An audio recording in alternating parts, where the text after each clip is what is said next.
नमस्कार। News related with Rakesh Ranjan में आपका स्वागत है।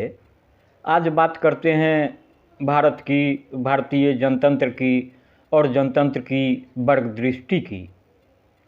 डॉक्टर रामकविंद्र जी विचारक हैं, चिंतक हैं और समकालीन चिंतन पत्रिका के संपादक भी हैं। उन्होंने इस पर पैनी निगाह डाली है। वे लिखते हैं कि संसद के शीतकालीन सत्र में विपक्ष के 146 सांसदों के निलंबन के बाद पूंजीवादी बुद्धिजीवियों में एक तल्ख बहस छिड़ गई है। विषय है तानाशाही यानी फासिज्म की ओर मोदी सरकार के बढ़ते कदम।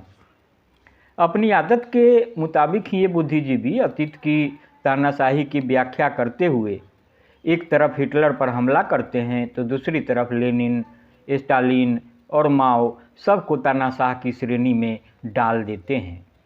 यह स्थिति तब है जब मार्क्सवादी खेमा पूरी निष्ठा के साथ मोदी के नेतृत्व में आरएसएस भाजपा की फासिस्ट सत्ता के खिलाफ व्यापक मोर्चाबंदी के लिए तत्पर है। अतीत में भी हिटलर, मुसोलिनी और तोजो की फासिस्ट धुरी के खिलाफ सबसे सुसंगत संघर्ष स्टालिन के नेतृत्व में सोवियत संघ ही कर रहा था। लेकिन दोनों परिस्थितियों में बुनियादी फर्क है। तब सोवियत संघ इस संघर्ष के केंद्र में था, आज कम्युनिस्ट खेमा हाशिए पर है। अपने देश के पूंजीवादी बुद्धिजीवियों के आचरण को देखते हुए माओ का कथन याद आ जाता है। वे चीन के राष्ट्रीय पूंजीपति वर्ग के बारे में कहा करते थे कि इस वर्ग की नीति दोहरी है, दाहिना घुसा साम्राज्यवादियों को मारो और बायां घुसा कम्युनिस्टों को। हमारे देश में साम्राज्यवाद विरोधी राष्ट्रीय पूंजीपति की कोई संगठित पार्टी नहीं है, इसलिए इनका दाहिना घुसा नहीं उठ पाता या मजबूती से नहीं उठ पाता और इन बुद्धिजीवियों की कम्युनिस्ट विरोधी घृणा कुछ ज़्यादा ही तल्ख हो जाती है। लगता है उनकी नीति बन गई है, फांसीवाद रहे तो रहे लेकिन क्रांतिकारी कम्युनिस्ट उभरने न पाए। तो डॉक्टर साहब आगे लिखते हैं कि भाकपा माकपा सरीखे कम्युनिस्ट तो पूंजीवादी विपक्षी दलों के इंडिया गठबंधन में भी शामिल हैं और रोज़ व रोज़ अपना जनाधार और अपनी प्रतिष्ठा खो रहे हैं। क्रांतिकारी खेमे की स्थिति भी बहुत बेहतर नहीं है। छोटे बड़े कई दलों और ग्रुपों में विभाजित यह खेमा बिना शर्त के इस गठबंधन के पक्ष में खड़ा है और कम्युनिस्ट विरोधी इस घिनौने दुष्प्रचार के खिलाफ आवाज़ उठाने में कोताही बरतता या मौन साध लेता है। हमारे देश के पूंजीवादी बुद्धिजीवियों का सबसे बड़ा संकट है कि वे अपने पूर्वजों की दुर्दशा से भी कुछ सीखने को तैयार नहीं है। हिटलर के उभार को भी उस समय की साम्राज्यवादी शक्तियों का समर्थन प्राप्त था, जो बाद में मजबूरन फांसीवाद विरोधी संघर्ष में शामिल हुए। शुरू में उन्हें उम्मीद थी कि हिटलर और मुसोलिनी जैसे राक्षस सोवियत संघ का तो नाश कर देंगे, लेकिन उनके सामने दुम हिलाते रहेंगे। यह भ्रम तुरंत टूट गया जब हिटलर का भस्मासुरी रूप दिखने के बाद उनकी अक्ल खुली और वे उसके खिलाफ सोवियत संघ से हाथ मिलाने को मजबूर हुए।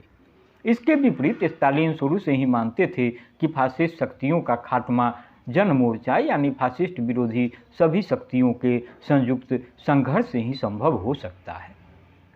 ऐसा ही हुआ, जिसका लाभ पूरी दुनिया की साम्राज्यवाद विरोधी शक्तियों को मिला। फासिस्ट शक्तियां बर्बाद हो गई, उपनिवेशवादी शक्तियां पीछे हटने को मजबूर हुई और इसी क्रम में हमारे देश को आधी अधूरी आज़ादी मिल गई। इतिहास के इस सच पर गौर करें तो इसमें शक की कोई गुंजाइश नहीं रहेगी कि स्टालिन के नेतृत्व में विश्व कम्युनिस्ट आंदोलन फासिस्ट तानाशाही के खिलाफ खड़ा होकर पूंजीवादी जनतंत्र की हिफाजत कर रहा था। कम्युनिस्ट अच्छी तरह जानते हैं कि सर्वहारा क्रांति के विकास के लिए पूंजीवादी जनतंत्र आदर्श परिस्थिति मुहैया कराता है। दरअसल सर्वहारा अधिनायकत्व जनतंत्र की सर्वोत्तम अवस्था है, जिसमें मेहनत कशावादी को सबसे ज़्यादा अधिकार मिलता है। अपनी वर्ग दृष्टि के कारण पूंजीवादी व निम्न पूंजीवादी बुद्धिजीवी इस स्थिति को पसंद नहीं करते। यही है इनकी घृणा की असली वजह। हमारे देश में पूंजीवादी जनतंत्र की सबसे बड़ी कमजोरी रही है उसकी साम्राज्यवाद परस्ती।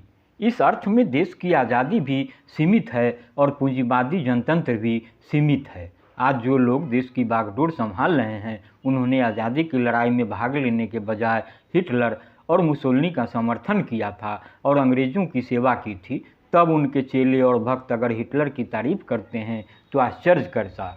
हमें डर है कि हिटलर ने अपने देश की जैसी दुर्दशा की थी उससे ये भी बुरा हाल कर देंगे, इसलिए इनका तो कम्युनिस्ट विरोधी होना जरूरी है।